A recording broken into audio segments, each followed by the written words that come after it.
Extinguisher at home can potentially save lives and property, but what do you do if you have an extinguisher that's used or maybe even expired? As Channel 5's Daisy Martinez found out, that process can be fairly simple. A fire can happen in an instant.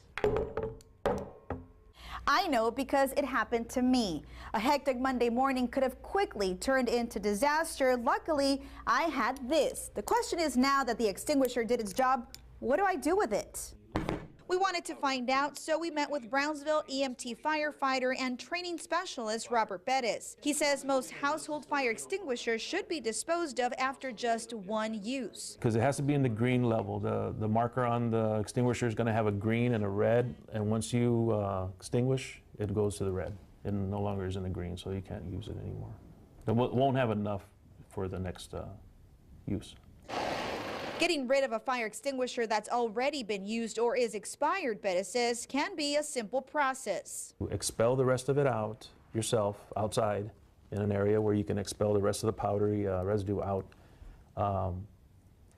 Let it sit for a few days. Try it again, see if it has any pressure inside the tank that's still expelling powder. If it doesn't, then it's safe to put in the garbage. That's right.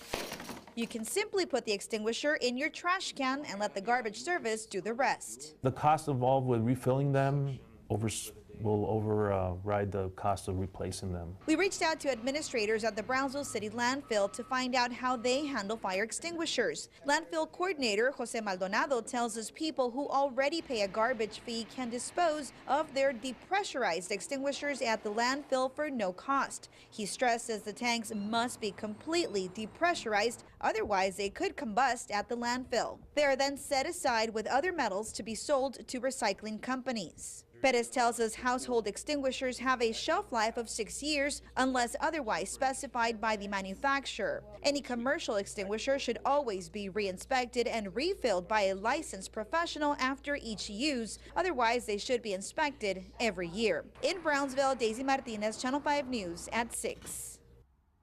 And firefighter Robert Perez says most homes do not have fire extinguishers.